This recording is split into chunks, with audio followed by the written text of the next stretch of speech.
Hi, happy Monday. It's Madison with Restorative, and I'm coming to you from the floor today. I wanted to connect. Well, I hope everybody's having a great day. And you've done something nice for yourself today, or you've taken a moment at least to just be aware that you need to take some time for yourself. Either way, it's a nice start. So I wanted to start. I'm glad I said it like that. I wanted to start today by talking about how you start.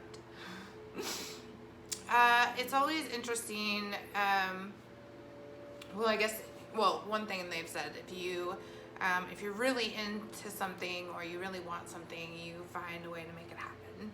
And if you're not, you find a way to make an excuse. And I want to talk about the making it happen because I think there's a moment right before you start something, or even when you're in it, moments all the time when it's something new, but where you're like, oh, should I put intention behind this, or should I act on it, or should I? The should part is crazy because we should do all kinds of things. I like to change that word when I can to not be should.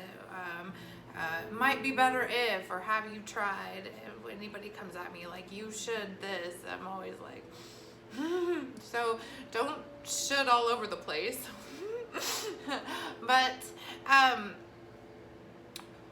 my thought is here that I want to share is that when you have a bigger picture in mind, or there's something that you're working towards, that you can just start however you start, and then as you need, you can change. Also to look around with what you have, and again, don't focus on the perfection of it. Now, I'm here today on the floor with my restorative props. You can't see everything, but it's all here. It's all here. My blocks and everything. Okay, so here's what I wanted to talk about. Before I even had a space to do restorative, or even anything further about how to make restorative a thing, I hand sewed all my eye pillows. And it's interesting to know that I was like sewing them and soaking the rice in the lavender and rosemary, because I think rosemary is wonderful for your memory, and so many other things, and lavender is very calming. But I thought lavender and rosemary would be just such a loving blend. So these are actually, and none of them are straight. The stitching is like however it happened. With my arm wasn't even functioning really, and I was just sitting there sewing these without even any idea how or what they would be like, or how many people would use them and love them, or anything. So but I was taking the action to make these before I even had a reason to make them. It was just an idea. So and I still have them. Of course, I do something really nice, and I put the tissue over, and so of course make sure everybody gets their own clean eye pillow. But they're lovely, and it just showed an action I was taking because I believed in it so much before it was even remotely a reality. Remotely. I want to talk too about like having the things that you need. Bolsters, like for you to buy like yoga bolsters and such, can be really expensive. Like I think one of the best deals I found was like $38 per bolster, and I use around 6 to 8 bolsters per person sometimes if I'm feeling froggy and there's enough space for that. But when I was looking around for what I could use for bolsters, it ended up being to start me off with was a bunch of foam that used to be in this big form for an airbed. But this foam is really dense, and it is wonderful. It's just been perfect. And with what I needed it to do. I also was able to find the extra long pillowcases, and because I didn't have, which makes it easier to take them off, to wash them, whatever. And I didn't want to sew anything. I was limited mobility anyways for bigger stuff. So what I did is I took ponytail holders, and I just did that. And these have been the bolsters that I've used. And not one person has been like anything but like, where do you get these? Secret. Thanks, Mom. Let's see here.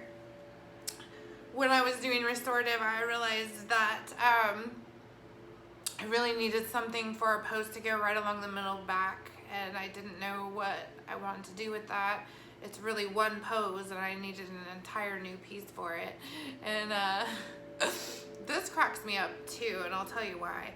I happened to be house sitting at the time when I made these for someone, and that was kind of like a really cool way for me to, after my accident, start to be on my own again, was like to house sit for people, to where I was like on my own, but definitely didn't have to like make it my own. That's like a whole nother thing, but it was a really cool way to do it. And when I was working on this, I was house sitting next to a friend who her son was over, and he's amazing, like super overachiever, athletic, everything, like just a champion young man.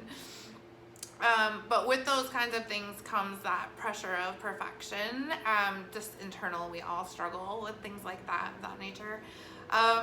And he was like, well, what are you doing? And I said, well, I'm making these to go. I just need these to go under the back. And he was watching me do it. And in horror, he was watching me like not care about cutting. Look at these edges. Like, I basically got these and like got fabric, cut it, Tootsie Roll fabriced it together, and then put ponytail holders on each end. Do you know that nobody has ever been like, what in the heck? But I knew that the end goal was just to get these to be covered to where I could take care of them and it wouldn't just be the basic foam. But I knew that its only purpose was this one thing, and if I could just wrap them and tie them off, like, now I could have taken a little bit more time and made them even, or, you know, but it's okay. It was, I knew the purpose it served overall and what it would need to be, and they withheld like all this time. And it was really cool for him to get to see, like, no, because he was like, don't you need to measure it? And I'm like, no, we're not measuring nothing. This is cutting away. We don't have to measure everything. We'll always have enough, or we can get more, or it doesn't matter. Lines don't have to be colored in or perfect or cut straight in all scenarios. No, and it doesn't have to be perfect. So that's my bolsters and my eye pillows and my back support.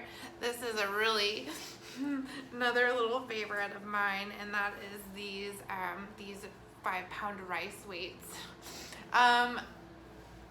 I basically bought 5 pounds of rice, which is like what, $2 or $3, and put it in a pillowcase and tied a knot. And these are the weights that I use to hold people down or ground them, help them ground. And they're wonderful. We can work with what we have around us and what we need so easily if we just take time for the vision and take little steps. Like, it will come to us. Like, I walked into I knew that I was doing these and I needed them, and I wanted them all to match. And I remember the day that I walked into the little secondhand store, and there happened to be 12 red pillowcases, so I could have all matchy ones. Work towards what you need and your big goals. Put effort towards them. You know, it's funny, I was just moments ago talking to somebody about how you have to be putting in effort. I can tell you that the universe always will meet you almost at least always halfway, but they have to see that you're serious, that you're putting in the work, that you want this for yourself and for others, and the cause is good. It won't always just fall perfectly into place the way that you want it, but you'll always be able to grow how you need to grow. And I love that. To build up my blankets and to have a wonderful blanket stash for people to get super cozy in their relaxed posed. I would buy a new blanket every week or one or two and just add up. Start small, start with what you can do, start with actions that feel good for you. And just start. Get creative too. I mean, come on. Rice. Pillowcase and a knot. Bougie and done. I really appreciate you taking some time with me today, and I love you. Take good care out there of yourselves and others.